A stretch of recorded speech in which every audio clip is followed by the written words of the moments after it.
thank you very much.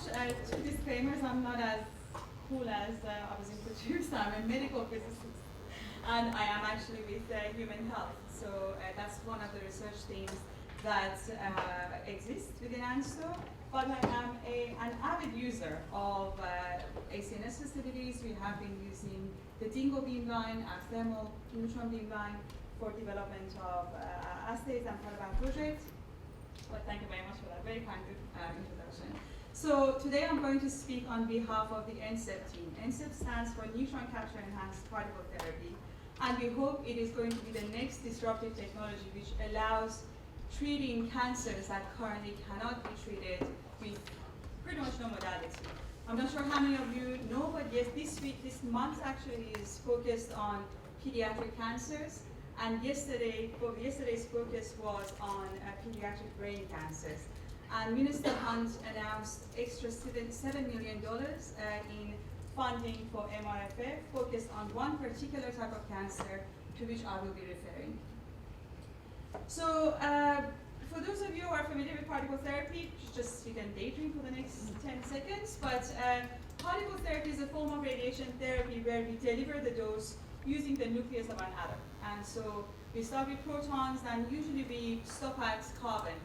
And that is because we think that carbon gives us the best correlation between where the relative biological effectiveness of the beam is maximized to where the actual maximal dose distribution is positioned. So during particle therapy, be it protons or carbon ion therapy, some of the nuclei undergo non-elastic interactions, and they result in fragmentation. Some of these fragments are neutrons, which subsequently undergo thermalization and slow down. What we discovered early 2017 was that there's actually a correlation between the position of the target volume and where the maximum neutron field is placed. So this gave birth to the idea of maybe we can actually use these thermal neutrons therapeutically to increase or enhance the dosing target and see if we can improve the outcome for patients. And we dubbed it NCEPT, and we predicted that if it can actually be utilized, if our hypotheses are validated, it can be used in three different ways. One is straightforward, enhance the dosing target. The other thing is that one can reduce the dose from the primary particle, and by that way spare the surrounding volume a bit better. This becomes quite relevant to pediatric brain cancers. We know that there is radiation toxicity present when children undergo radiotherapy. We know that this can potentially lead on to some problems with later on latent impact on their cognitive abilities, such as processing times. And last but not least, which is something that I always get excited about, we thought that if we can make this modality quite selective, for the first time we can apply NCEPT, this particular therapy, to diffuse cancers. And I'm sure a lot of you know about different types of diffuse cancer. So the perfect example is the diffuse intrinsic pontine glioma, which is also shortened DIPG. It's a type of pediatric cancer where it generally afflicts 5 to 9-year-old kids. There's no clear symptoms, so children start expressing symptoms such as lazy eyes or losing their balance. And this is a tumor that sits right on top of the brainstem. And because of its position, one cannot really operate on it, or we cannot give a lot of dose to it because brainstem toxicity by itself could be fatal. So these patients, the survival rate for these patients after 5 years is 0.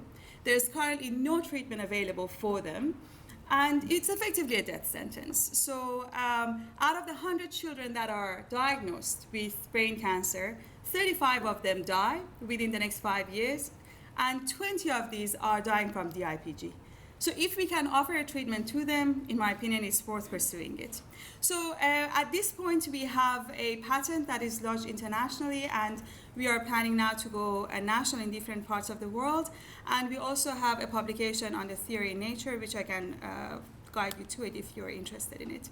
Before I go any further, I would like to say that this work is a multidisciplinary work, and I'm standing here talking to you, but there's a big team behind it. We have physicists from the University of Wollongong and ANSTO that were involved in this, biologists and also chemists.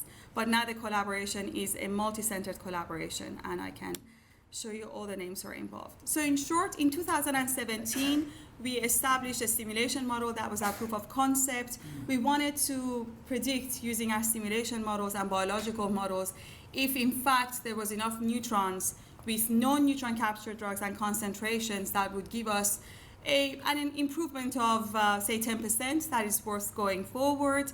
After testing this in vitro in 2018 and 2019, now we are in the phase that we are testing this treatment in animals. Due to the success of the in vitro phase, our Japanese partners are quite keen to expedite the clinical translation, and we are expecting that we start enrolling the first patients by the end of 2020 in Japan. So I'm just going to take you quickly through the simulation model, but if you want to know a little bit more about it, I can refer you to the paper. So in the simulation campaign, we had two main goals: to quantify the amount of thermal neutrons that are in the target, and the second thing is to evaluate the concentration of neutron capture agents. These are gadolinium carrying ones or boron carrying ones, to see if these concentrations are feasible to achieve a 10% enhancement in the dose at the target volume. We developed our own treatment planning system and a method for evaluating the dose. What I'm going to show you here is a phantom, which is a cubic phantom made of a target that we think is relevant to particle therapy. So it has carbon, it has oxygen, it has helium, and the beam is a carbon beam. And the target volume is positioned at the center of this phantom. If one gives a flat biological dose to this target volume, the maximum position of the thermal neutron fluence is correlated very well with where this target volume is. So if we can give, and I have so far said two ifs, if we can give the neutron capture agent in a targeted way to this target volume, we should be able to enhance the dose in a very targeted way at that position. The neutron fluences that we evaluated were a bit above what anyone had previously reported. This simulation was done in Jian4 and the code is published, so we have actually asked all our collaborators and anybody else in the field to test this, and so far we haven't had any bugs reported to us. So based on that, we found that we need about 200 ppm of, 300 ppm of boron delivered to the brain tumor. And if one wants to go to liver, obviously it's less because of that complex biological effectiveness of the compound.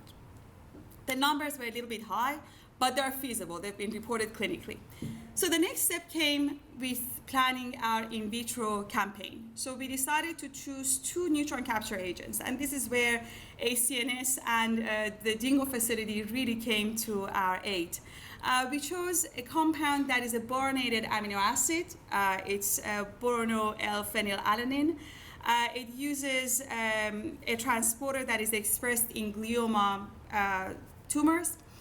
And I'm sure this formula for this crowd is fairly basic and everyone knows this, but boron-10 has a very high capture cross-section, about 3,000 bonds. It captures thermal neutron and gives two fission byproducts, an alpha and a lithium ion. The range is really short. So in radiation physics, we always talk about this LET, and LET is linear energy transfer. Because of this really short range, if the borons inside the cell, the two fission byproducts with a range of 4 to 10 micron would also stop within that cell. So the probability of causing a double strand break in the DNA is quite high. In terms of the gadolinium, the problem becomes a little bit more complex. You have a very high neutron capture cross-section, but the problem there is that you don't get the fission byproducts, you get a shower of electrons.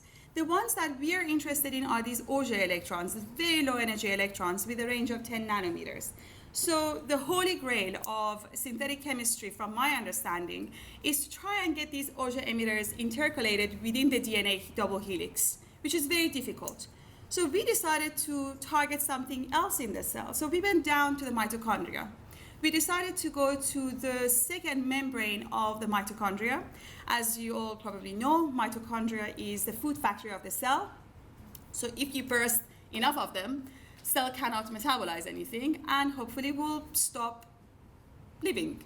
Not quite dying, but it might senesce, it might go into the suspended reality, but it's not viable anymore. So we tested these two drugs. The first one, BPA, would allow us to expedite clinical trials, while the second one, in our opinion, is quite promising for some hard-to-treat cancers, especially because of the results that we've seen. Our in vitro campaign took place in Japan. We got some merit-based time in Japan over, I think, 14 nights. And the hypothesis was very simple. So we said, okay, we're going to irradiate flasks that carry our glioma cell line with and without the presence of this compound. We obviously did this characterization that the compound itself has no pharmaceutical impact. If anything, BPA, given that it's an amino acid, is a growth promoter. So we said, let's irradiate at different doses and see what happens to the cell viability. And I'm going to show you the results. So what you see here are two sets of plots. There are some nice exponential growth on your, which direction are you going? Okay, so on your left, sorry. I'm a bit dyslexic when it comes to my right and left. So the iron beam plots, you can see that is a very classic set of growth curves. There are exponential growth for cells that have received 0 gray. As the dose is escalated, the rate of growth over time is reduced. That is something you would expect in any form of radiation therapy. When we have placed a neutron capture agent with the cell, or the cells have been incubated with that neutron capture agent, you can see that the smallest amount of dose has deemed the cells unviable, which is quite, in our opinion, interesting. Now from here, let's look at some numbers. So we have this factor called IC50, which is the amount of the stimulant, be it the drug or radiation, that is required to reduce the viability of the cells by 50%. Now, if you're familiar with any drug development work, you know that we always refer to what's the IC50 value. The IC50 of the beam by itself, if it's a carbon beam, is about 3 grays. That means you have to give about 3 grays of the beam of this carbon beam to deem 50% of the cells unviable. Now, if we introduce our gadolinium compound, this value is reduced by 68%. If we introduce our boron compound, it's reduced by 42%. The interesting results are what happens outside of the target volume. Please remember that with radiotherapy, your treatment is as good as what you see and you point the beam at. So if we could not see these micrometastases that have infiltrated the healthy tissue around the tumor and we don't treat them, often they actually get into this overdrive of attacking the rest of the organ and establish themselves as tumors. So it's really important to try and catch these micrometastases. What we saw is that if we can give these drugs, again, in a targeted way, the IC50 for gadolinium and boron are reduced to 3 grays. That is the same as if you were pointing the beam at it. So here we have almost a way of giving carbon equivalent dose to single cells outside of the target volume. Now, with that, we obviously have to also have a plan for translation. We do appreciate that when we think about translation, the complexity of the protocols are very important. So this is something that we have now been working very closely with oncologists from Japan, from the United States, and Australia, to make sure that what we are proposing is feasible and is something that they're keen to come on board. We think there's no silver bullet, there's no treatment that would work for everyone, and the efficacy of this treatment is as good as the drugs are. So the first thing we have to do is to see if the phenotype of the cancer that that patient's suffering from would respond to our drug. So we are proposing that part of our project would focus on the development of theranostic agents, some of which would be used for looking at if the patient can actually undergo this therapy. And the second thing is to evaluate the concentrations and the spatial distribution of the agent in the patient. So that information would be used for a preliminary treatment planning. and after which the patient would go under drug infusion. These protocols already exist for BPA, so that's why our Japanese partners are so keen to expedite the clinical trial. We will then provide dose or deliver dose to the patient, and by way of counting or imaging the prompt gamma emission, we can do an in vivo verification of the dose that is delivered. And hopefully we can also add some radiomics to it and maybe predict what has happened to the patient. Or what is the projected patient outcome, I should say. So I have already discussed the DIPG because I saw this announcement by Minister Hunt, and I thought it's quite exciting. So we can see that NCEPT can potentially provide a way to treat these patients, because what has come out of, because all these patients unfortunately die, there's a lot of post-mortem data on these patients available. And what has been found is that we think the cells that establish themselves as tumors they have stem cell-like properties, which makes them quite radioresistive. So in other words, these patients, they might even carry these stem cells from their fetal stage, and they're born with this. So it's almost like a ticking bomb. We think that by way of radiosensitizing these stem cells that are within the periphery, and sometimes infiltrating the first few millimeters of the surrounding volume of the tumor, which sits on top of the brainstem, we can potentially, using the same amount of dose that is currently delivered, also deem these stem cells unviable. The next row, I'm not sure why the title is missing. It was supposed to talk about pancreatic cancer. Now, pancreatic cancer, again, most of you know about it. It's one of those cancers that, while a lot of the current treatments have managed to improve the 2-year survival, 5-year survival has not improved. So the 5-year survival of pancreatic cancer patients still stays at 95%. Sorry, at 5%, I should say. The interesting thing about pancreatic cancer is that it's also correlated with obesity.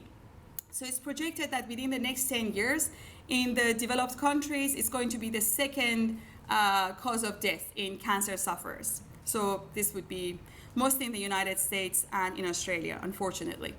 The reason pancreatic cancer does not respond to radiation is because of the very thick stromal tissue that surrounds the pancreatic tumor. So this is like a scar tissue that delivers the food to the pancreatic the tumor.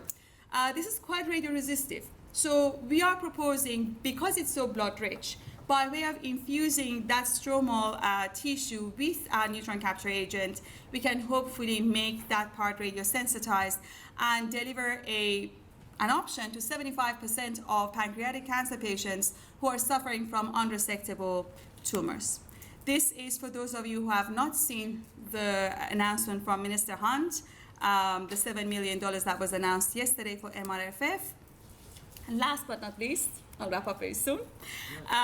The innovation model of NCEPT has been chosen to be featured in a book that is currently in print by CERN, because of the fact that no one proprietary IP can really get this research or this technology translated.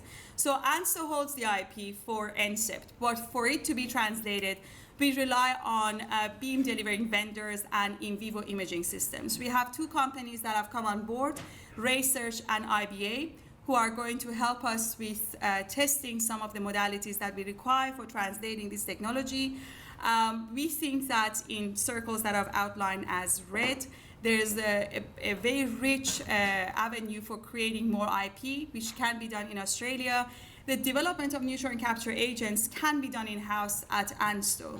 We have a thermal neutron beam that can be used for testing any new drug that we develop, and we have the only blue lab in Australia, the only biological lab that can also take radioactive samples in it. So ANSTO is very well positioned, but of course this is going to only be feasible if we can collaborate with people in academia or research institutes that are focused on drug development.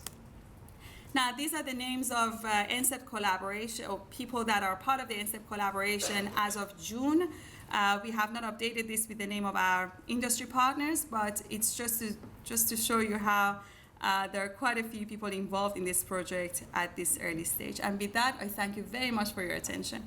Do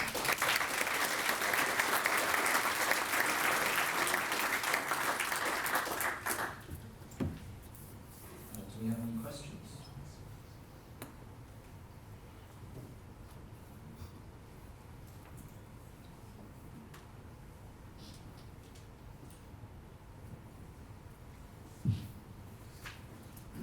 Thanks, Mira, for the talk. Both those agents are delivered as drugs, yeah? Yes. Have you considered binding them to a microparticle or nanoparticle to effectively make them a device that would be permanently localized? That's actually a very good question. So one of the reasons, gadolinium has actually been used as nanoparticles as a radiosensitizer, as a dose enhancer. And up to the point that we did these tests, results weren't that great. And in my opinion, the reason is the size of the nanoparticle. So our agents it's a molecule effectively. So it can go to the size, if you think about the size, it's about 10 to the minus 12 meters. So we can get it really close to a critical structure within the cell, in which is the second membrane inside the mitochondria. With boron, that is possible. So we are familiar with the work of a company called OncoCell. And they, for instance, use microspheres, I believe. And I know them because okay.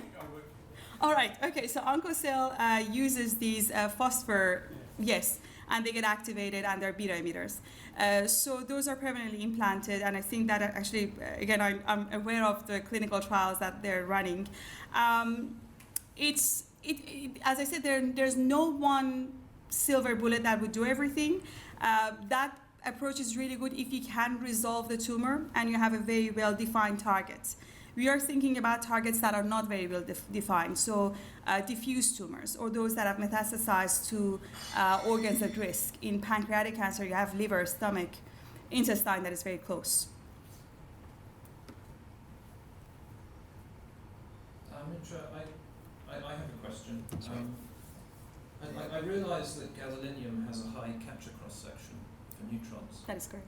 But I don't quite see why it acts as a radiosensitizer, because it just emits a gamma ray which doesn't have a high LET. No, but it also emits the conversion Auger, the AC electrons. So when so you have it's about the electrons. It's about the Auger electrons. The gamma is about 7 MeV, if I'm not wrong. So it's a very high energy gamma. We are actually going to characterize that in Japan in November. The spectroscopic characterization of prompt gamma emission with using a lanthanum bromide detector. That can actually be used as a way of localizing the position of neutron capture. But in terms of its targeted effectiveness for sensitizing the cell, we are focusing on the Auger emission. Auger electrons. That's really interesting. So that's actually not a nuclear effect, they're shell electrons. Exactly, shell electrons. Chucked out by the neutrons. Exactly. That's very different to the boron. You're right. Yes. Thank you. Anyone else? I just want to ask you, Mitra, can you just comment on the whole process? So from patenting to actually putting the drug into the patients and treating the life, how long, based on your experience, how long we have to wait for having this on the market and being used in practice? So from the point that the first patent was launched, that was in 2016, that was the provisional. And then now we are in the national, or going in the national phase. In terms of the translation, in my opinion, it depends on how many regulatory bodies have to come on board. Frankly speaking, the reason we have really brought the Australian oncologists on board is because of the way things are done in Japan. Japan is a very interesting country in terms of extremely forward-looking, but with clinical trials, you have to really convince the oncologists. And we had to give a presentation to the oncologist at HIMAC. And when the head was convinced and he said, we have to do it, that was it. Whereas in Australia, that is not how it's going to be. So we are going to make sure that our clinical trials in Japan conform with the expectations in Australia. We expect that because the Japanese have brought this forward by about 2 years from what we projected with BPA it will take us about 5 years. Now we are in 3-year window. With BPA, it would be faster translation, and we have also buy-in from our partners in Florida Cancer Care Center and also in Chicago. So we think that those would be a bit expedited, but with the gadolinium compound that everyone's really interested in, I think it's going to be 10 years at least, because it hasn't gone into humans yet, so the drug has to first be trialed.